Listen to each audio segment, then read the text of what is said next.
Antes de Martinho Lutero, alguns cristãos tentaram executar uma reforma cristã. Neste vídeo, conheceremos alguns deles. Para quem não me conhece, eu sou a Silvana do canal Diário Pentecostal, especialista em História e Teologia do Protestantismo no Brasil. Se você ainda não é inscrito, se inscreve no canal, deixe seu curtir e compartilha com seus amigos para que mais gente conheça o canal.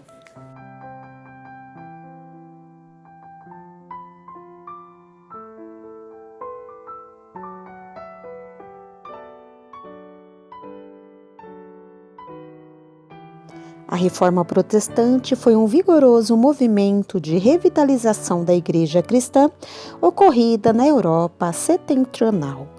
Um fenômeno variado e complexo que incluiu fatores políticos, sociais e intelectuais, porém, seu elemento principal foi o religioso, ou seja, a busca de um novo entendimento sobre a relação entre Deus e o ser humano. É de suma importância apresentarmos os pré-reformadores nesta semana da Reforma Protestante aqui no canal. Antes de Lutero, já havia casos de cristãos que contestaram princípios e práticas da Igreja Católica. Ainda no século XII, temos Pedro Valdo, posteriormente Jean Hus e John Wycliffe questionavam a riqueza da Igreja, a acumulação de poder temporal e a corrupção existente no clero.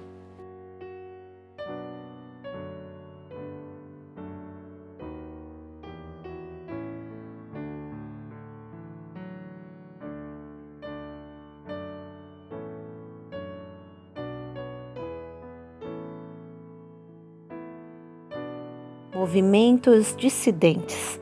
Surgimento de alguns movimentos no sul da França.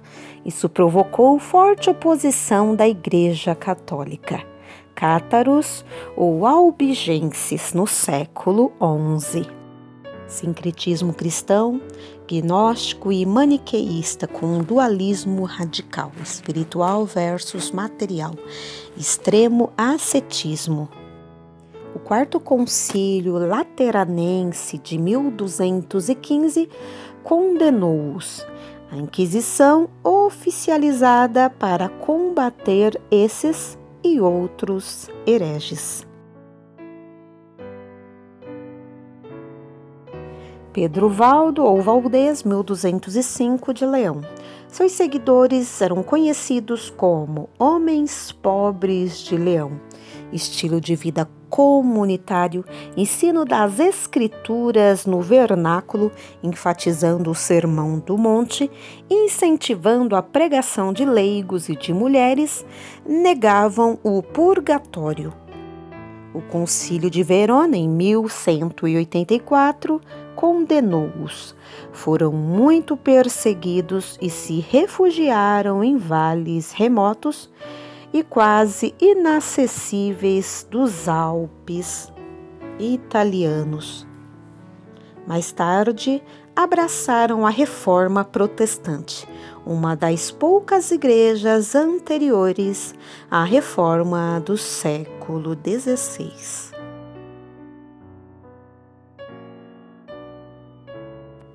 Os primeiros movimentos da Reforma ocorreram entre os séculos XIV e XV, com o surgimento de alguns movimentos esporádicos de protesto contra certos ensinos e práticas da Igreja medieval.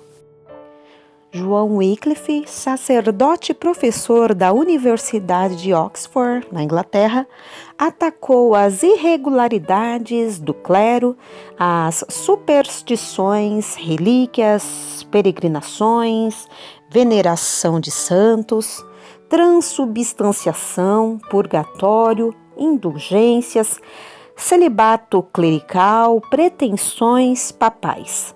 Seus seguidores eram conhecidos como lollardos. Tinham a Bíblia como norma de fé que todos deveriam ler e interpretar.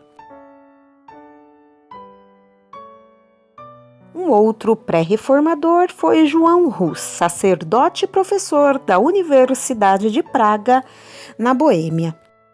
Influenciado pelos ensinos de Wycliffe, definia a Igreja por uma vida semelhante à de Cristo e não pelos sacramentos. Dizia que todos os eleitos são membros da Igreja e que seu cabeça é Cristo, não o Papa.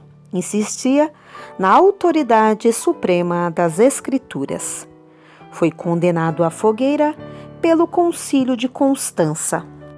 Seus seguidores ficaram conhecidos como Irmãos Boêmios, 1457, e foram muito perseguidos. Outro reformador foi Jerônimo Savonarola, de 1452 a 1498. Jerônimo foi um frade dominicano de Florença, na Itália. Ele pregou contra a imoralidade na sociedade e na igreja, inclusive no papado. Governou a cidade por algum tempo, mas finalmente foi excomungado e enforcado como herege.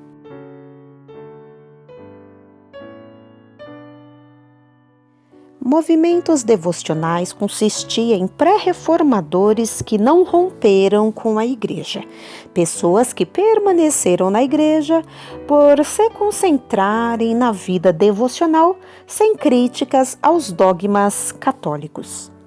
Misticismo, movimento bastante forte na Inglaterra, Holanda e especialmente na Alemanha. Principais místicos: Meister Eckhart, 1327, Tauler, 1361. Amigos de Deus, Henrique Suso, 1366. Nicolau de Cusa, célebre teólogo e líder eclesiástico. A ênfase do misticismo era a união com Deus, ao amor, à humildade e à caridade. Eles produziram uma belíssima literatura devocional.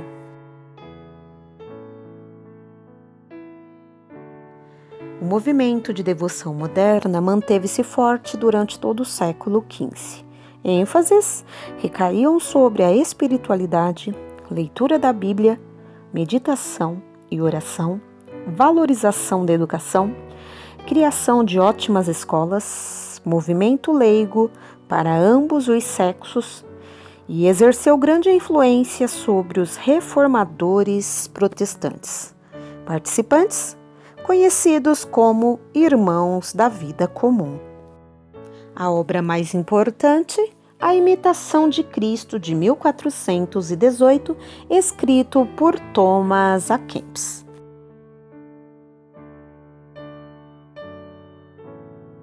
Humanistas bíblicos, estudiosos da Bíblia nas línguas originais, como por exemplo Lorenzo Valla, italiano, estudioso do Novo Testamento. John Coletti, inglês, estudioso das Epístolas Paulinas. Johannes Reuchlin, alemão, notável hebraísta. Lefebvre d'Etaples, francês, tradutor do Novo Testamento. Erasmo de Roterdã, holandês, o príncipe dos humanistas, que publicou uma edição crítica do Novo Testamento grego com uma tradução latina, talvez a obra mais importante publicada no século XVI, que serviu de base para as traduções de Lutero, Tyndale e Lefebvre. Erasmo de Roterdã muito influenciou os reformadores protestantes. Esse retorno às Escrituras muito contribuiu para a reforma protestante. Vimos grandes nomes que tentaram executar a reforma cristã antes de Lutero, porém entraram em cena antes que a imprensa fosse inventada. A prensa móvel, criada no final da Idade Média por Gutenberg, proporcionou uma nova maneira de disseminar as informações. Onde então poderemos chegar com o advento das redes sociais na tentativa de restaurar as convicções e ênfase do cristianismo original?